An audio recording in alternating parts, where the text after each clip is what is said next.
Doctora Sandra Ximena Zapata Angulo. Vamos a explicar sobre las evidencias para desarrollar en esta semana, que son el taller aplicando funciones y procedimientos en la solución de algoritmos, y tenemos también una evidencia de conocimiento, bases teóricas de estructuras de almacenamiento de memoria.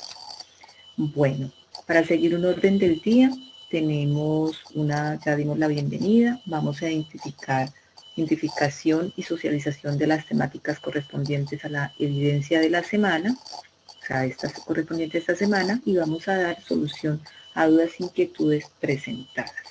Bueno, esta sesión va a ser grabada y va a ser compartida con todos los aprendices. El día de hoy, pues bueno, no se han conectado hasta el momento los aprendices, que son las 7:45, la sesión era para realizarse a las 6 de la tarde, pero ustedes pueden consultar el paso a paso del desarrollo de cada una de las evidencias que deben entregar y la grabación de estas sesiones sincrónicas, con el cual les permitirá desarrollar de manera óptima los ejercicios planteados.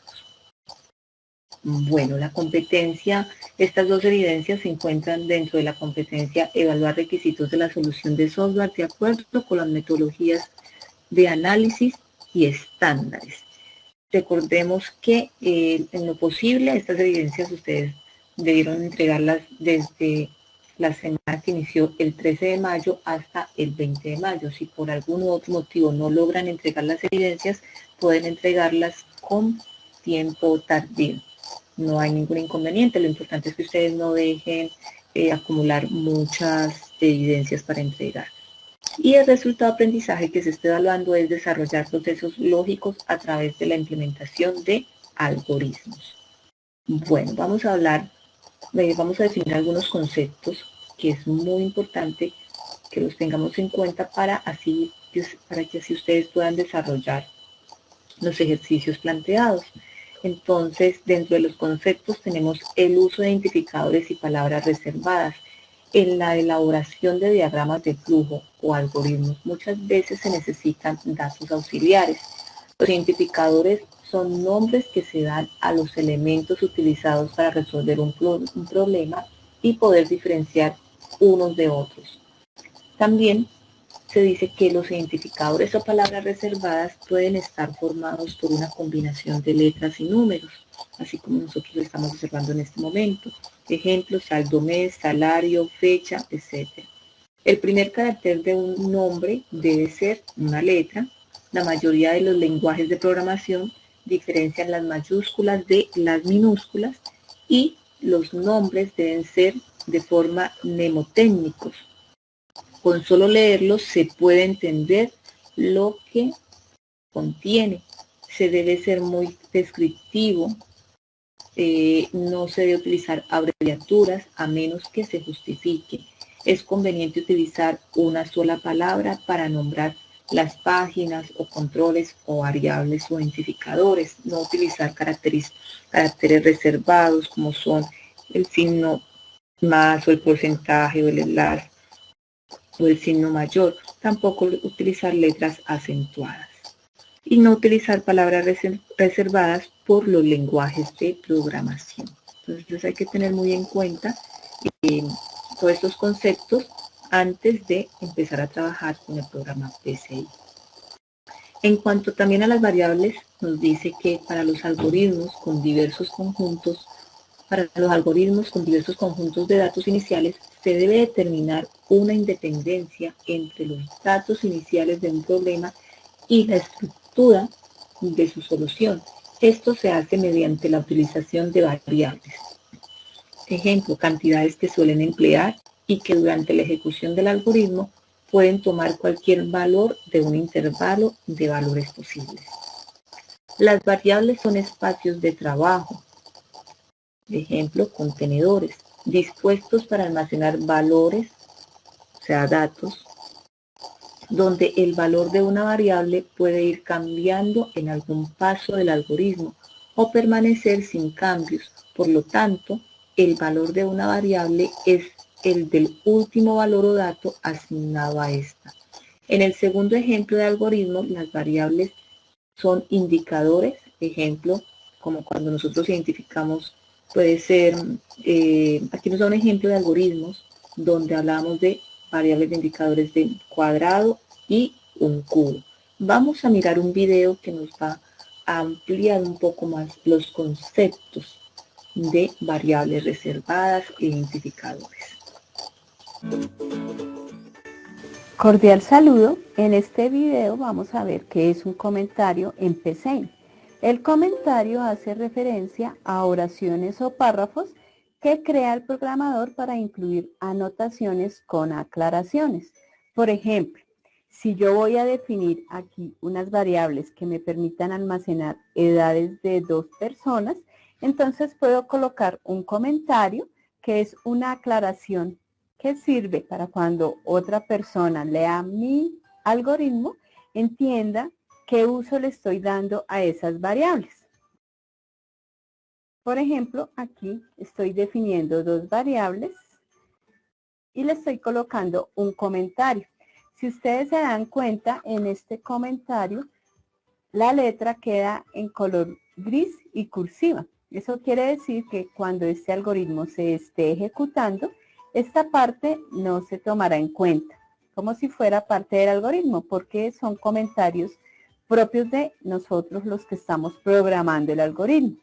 Puedo crear un comentario de una sola línea con las 2 barras, como en este ejemplo, o puedo colocar un comentario multilínea, es decir, todo un párrafo, colocando la barra inclinada, asterisco, así, de muchas líneas, y cuando termine, pues nuevamente digito el asterisco y la barra inclinada.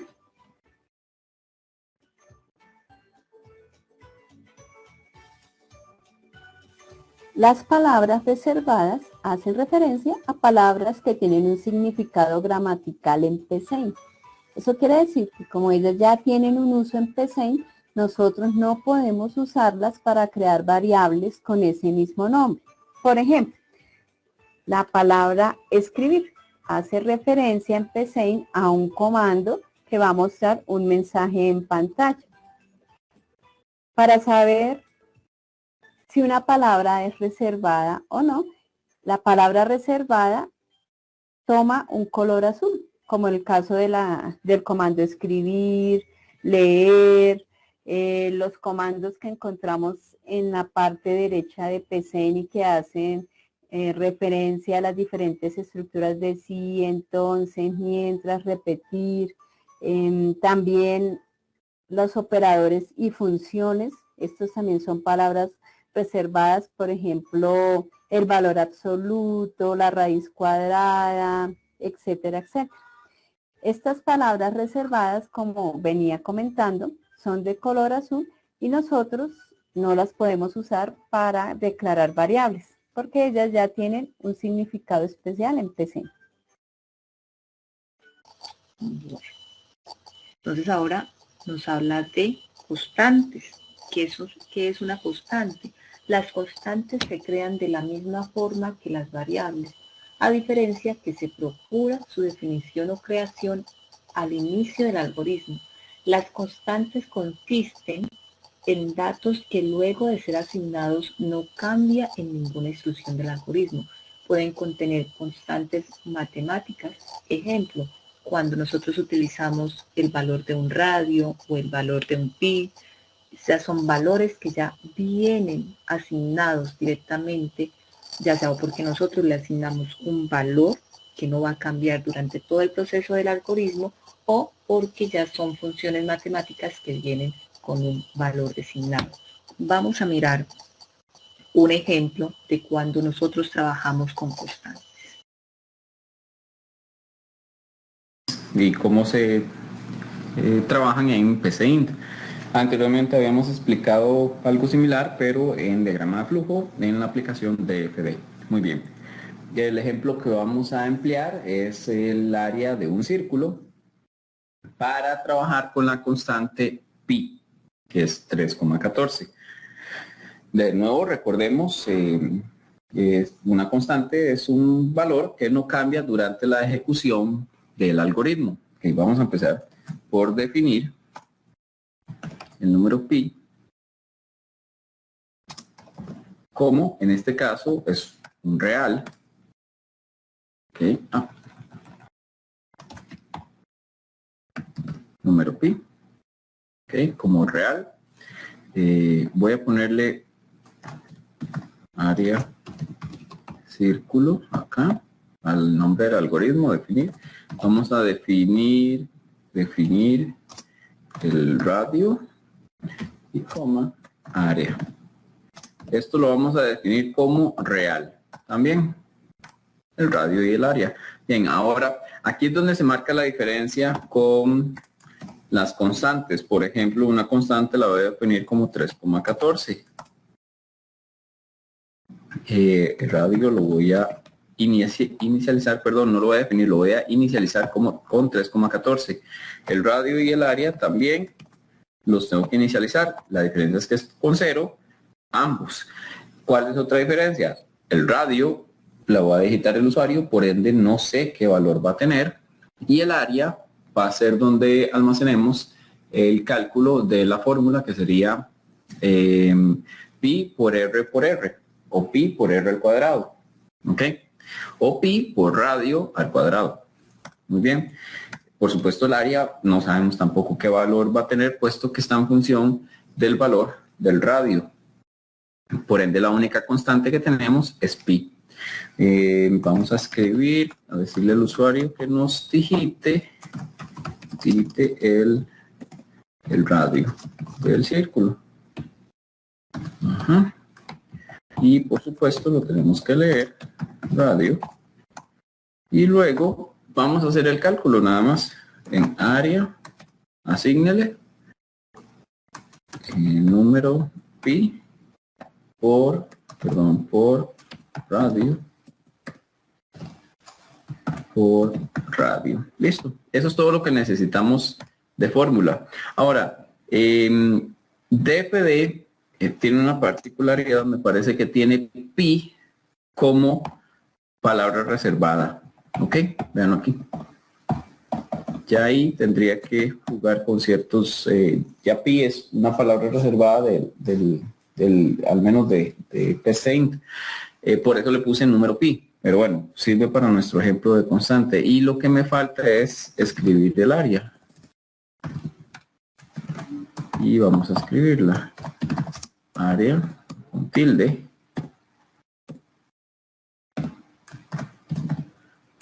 Área. Y vamos a mostrar área. ¿Ok? Básicamente ese es el algoritmo. Vamos a ejecutarlo. Nada más voy a esperar a que se ejecute esto.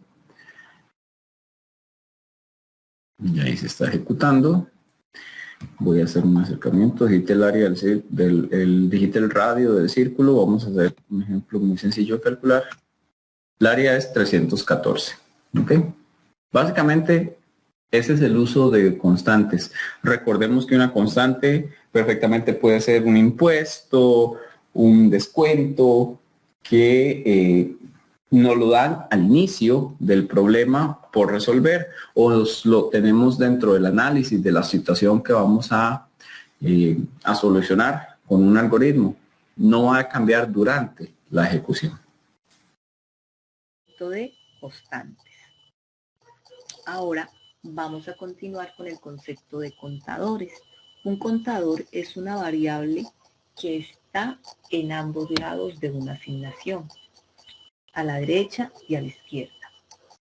Y esto está de forma interna, a la que se le suma un valor constante. Es necesario haberla iniciado al principio del algoritmo, ya que va a ser leído su contenido. Entonces aquí nos muestra un algoritmo, y en este algoritmo aquí 3 veces se incrementa el valor del contador, y al final que nos entrega el número 3. El contador inicia en 0 con un valor, el contador inicia con un valor de 0. Si se le está asignando una asignación inicial, no se hace en el computador, se podría un valor aleatorio, y el valor al final del algoritmo es indeterminado. Nuestra explicación. Ahora vamos a hablar de operadores y jerarquías en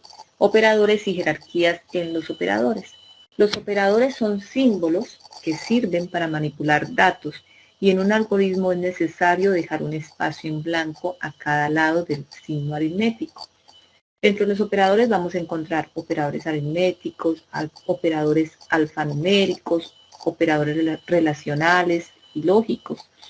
Dentro de los operadores aritméticos encontramos la multiplicación, la división, la suma, la resta y la asignación. Dentro de los operadores alfanuméricos encontramos un ejemplo, en este caso, ya trabajamos con caracteres y aquí utilizamos un ejemplo, el signo más, para concatenar o unir caracteres o cadena de caracteres. También operadores relacionales que nos indican el igual que, el mayor que, el menor que. Y también tenemos operadores lógicos, en el cual trabajamos con valores de verdadero o falso. Ejemplo, la negación, conjunción o disyunción. Ahora vamos a mirar la jerarquía de los operadores. Los computadores ejecutan los operadores en un orden establecido. Y el siguiente orden va así. Primero vamos a trabajar los paréntesis. Se ejecuta primero los paréntesis internos. Segundo, los signos. Ejemplo, si es un valor positivo o un negativo. Tercero, las potencias, cuando hablamos de raíces, productos, divisiones. Cuarto, lo que son las sumas y las restas. Quinto, lo que es la concatenación, cuando unimos caracteres. Sexto, operadores relacionales, lo que es el igual, el mayor, mayor que, mayor igual, menor igual. Séptimo, la negación, o sea, el no. Octavo, la conjunción. Y noveno, la disyunción. Entonces, esta es la forma como el computador toma la jerarquía de las operaciones. Bueno, antes que todo, es importante también conocer cuándo nosotros vamos a trabajar las condicionales y cuándo trabajamos con el condicional sí. Entonces vamos a mirar dos videos que nos explican en qué momento vamos a trabajar con los condicionales para y cuándo vamos a trabajar con el condicional sí. Bueno, entonces vamos. A continuación vamos a explicar el ciclo para. Lo vamos a hacer con un ejercicio en el cual quiero que me imprima la tabla de multiplicar de cierto número. Le voy a poner tabla multiplicar. Voy a pedir de qué número quiero hacer la tabla. Escribir de qué número deseas la tabla de multiplicar. Obviamente, pues tengo que leer en qué variable lo voy a poner. Número 1. Bien, enseguida lo que voy a hacer es que me escriba el resultado de multiplicar 1 por este número, 2 por este número, 3 por este número, así sucesivamente hasta 10. Para eso voy a aplicar un ciclo que se llama para, que lo encontramos del lado izquierdo en PSEINT, para. El ciclo para nos indica que aquí va una variable numérica. Aquí el nombre de la variable puede ser el que ustedes escojan. Yo voy a poner X. ¿En qué valor va a iniciar? Va a iniciar X. Pues yo quiero que inicie en 1. ¿Hasta dónde va a llegar? Hasta 10, porque pues quiero que me haga de 1 a 10. Paso, ¿cuánto quiero que se incremente en cada vuelta? Bueno, pues quiero que se incremente 1. Es decir, que la X va a valer 1.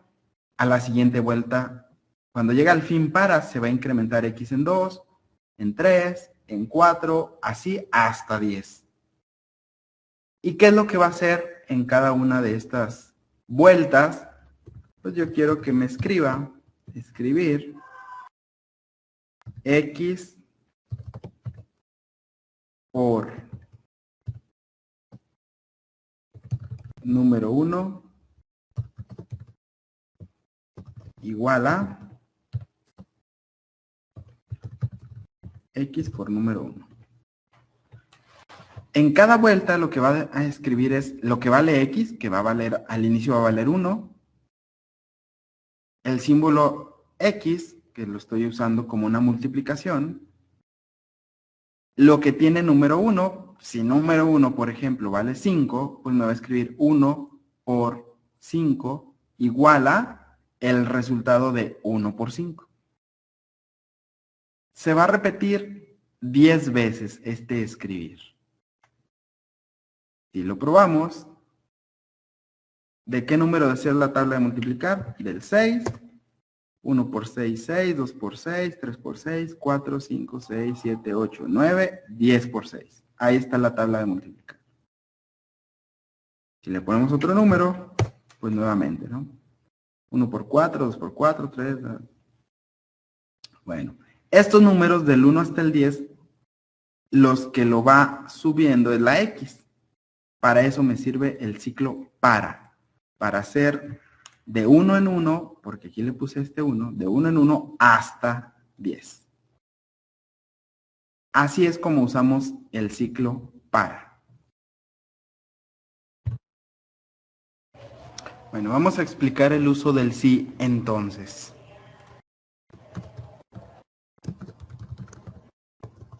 Bueno, voy a ponerle como título sí entonces. Bueno, pues lo primero que voy a hacer en este ejercicio es pedir dos números y comprobar si son iguales o cuál de ellos es el mayor. Para empezar, pues necesito pedir los dos números. Recordar que para pedir un número es necesario escribir el texto y luego leer en qué variable lo voy a colocar.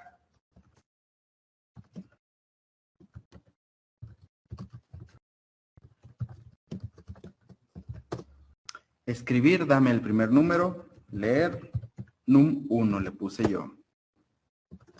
Escribir, dame el segundo número, leer, num2. Bueno, en este caso ya tengo dos números, num1 y num2. Lo que sigue es comparar. Siempre que necesito comparar, voy a usar el sí entonces. La expresión lógica va a ser una comparación. Algo mayor que algo, algo igual a algo, algo menor que algo. En este caso, primero voy a preguntar si son iguales. Num1 igual a num2. Entonces, si sí son iguales, ¿qué va a hacer? Pues le voy a poner que escriba. Los números son iguales. Y luego dice, si no son iguales, ¿qué necesito hacer? Bueno, pues a lo mejor aquí adentro del si no, debo poner otro si entonces. ¿Por qué? Porque si no son iguales, pues alguno tiene que ser mayor. Yo preguntaría, num1 mayor que num2. Entonces, escribir el mayor es num1 va a ser. Pero si no, bueno, pues ya no tengo otra opción más que el mayor sea num2. Escribir el mayor es num2. Con esto, lo que estoy haciendo es preguntar, ¿son iguales? Escribe que son iguales. Si no son iguales, pregunto, ¿el mayor es el 1? Imprime 1. Pero si no es el 1, pues entonces es el 2. Así es como se usa el sí, entonces. Primer número 4, segundo número 4. Los números son iguales. Se acabó. Primer número 4, segundo número 8. El número mayor es 8. Primer número 7, segundo número 2. El número mayor es 7. Entonces, con esto probamos que funciona nuestro algoritmo.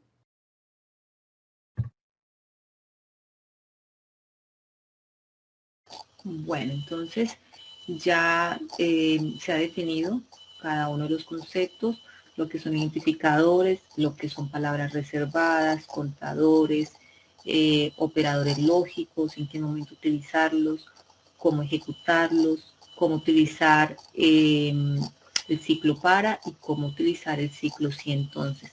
Ahora vamos a mirar los ejercicios que vamos a desarrollar, que nos propone en la guía. Entonces, en nuestra guía nos propone el siguiente taller. Nos dice, es una evidencia de producto, la cual dice, taller aplicando funciones y procedimientos en la solución del algoritmo.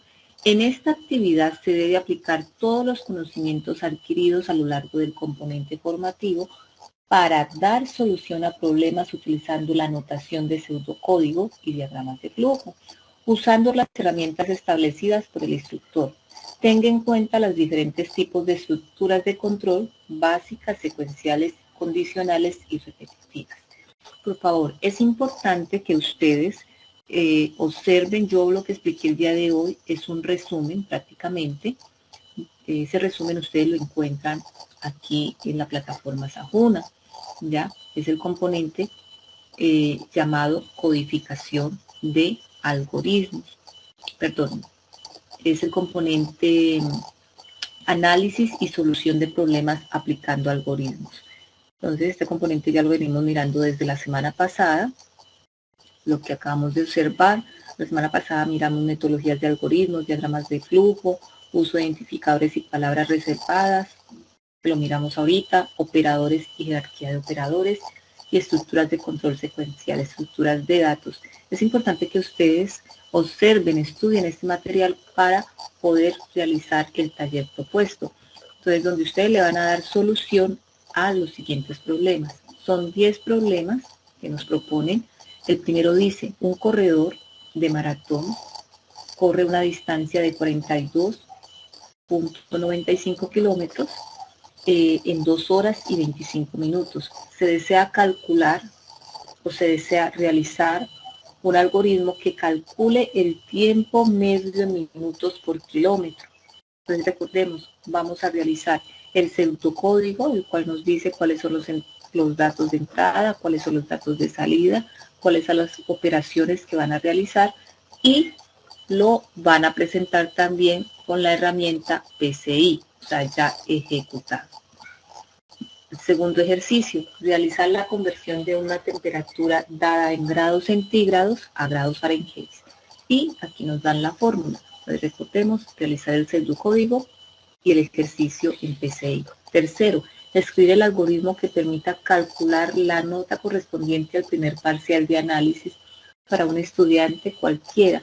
Se debe considerar que hay 2 talleres y un quiz, que en conjunto valen 30% de la nota y el resto el 70% que corresponde a la nota del examen parcial.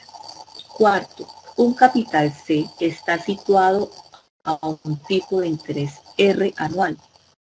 ¿Al término de cuántos años se doblará? Quinto, elaborar un algoritmo que permita ingresar 20 números y muestre todos los números menores e iguales a 25. Sexto, hacer un programa que sume 5 precios de camisas en dólares y luego muestre el total de la venta en pesos. Séptimo, hacer un programa que registre el consumo realizado por los clientes de un restaurante. Si el consumo de cada cliente excede los 50,000 pesos, se hará un descuento del 20%. Se debe mostrar el pago de cada cliente y el total de todos los pagos. Octavo, diseñar un algoritmo que permita ingresar la hora, minutos y segundos y que calcule la hora al siguiente segundo. Noveno, Dado n, escribir un producto desde 1 hasta n. O sea, aquí sería la tabla de multiplicar.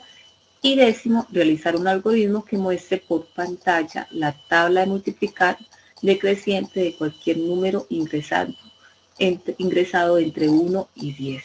Entonces, por favor, ustedes van a observar el material de formación. Yo les voy a entregar un paso a paso, también donde se explica el desarrollo de cada uno de los problemas planteados. Ustedes lo van a ejecutar, lo van a entregar en un documento, ya sea en Word o en PDF. Bueno, ahora vamos a explicar el segundo taller a entregar, el cual es una evidencia de conocimiento. Para esta evidencia de conocimiento es importante que ustedes observen el material de formación, codificación de algoritmos. Vamos a mirar qué observan en este material. Si ustedes tienen el material codificación de algoritmos, van por favor a estudiarlo desde el punto número 1 hasta el punto número 4. Lo van a observar, lo estudian. Una vez que lo estudien, van a dar respuesta a las siguientes preguntas.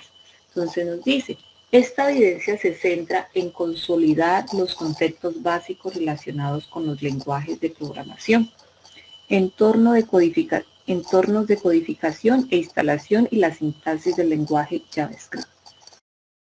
Para su desarrollo es importante la lectura del componente formativo, o sea, el que acabé de mencionar. Y vamos a elaborar un documento en el cual se registre la respuesta a las siguientes preguntas. ¿Cuáles son las preguntas? Definir las principales diferencias entre los lenguajes compilados e interpretados. Definir las características principales de JavaScript. Definir los tipos de datos primitivos y usos en JavaScript. Definir los operadores en JavaScript, los operadores más utilizados. Bueno, entonces vamos a dar respuesta a cada una de estas preguntas. Nos pide también, por favor, que para dar respuesta nos apoyemos. Se apoya en todas las argumentaciones con imágenes ilustrativas y no olvide la referencia de las fuentes de la información utilizada, o sea, de donde ustedes consultan. En el paso a paso que yo les voy a entregar, va a haber también mucho material en el cual ustedes pueden consultar para poder dar respuesta a las preguntas planteadas. Bueno, entonces estos son los dos talleres propuestos para el día de hoy. Espero pues que todo haya quedado claro. Si surge alguna duda o inquietud, estoy atenta a través de los grupos de WhatsApp, a través del correo, a través del chat, para dar respuesta en el menor tiempo posible. Que pasen buena noche y que descansen.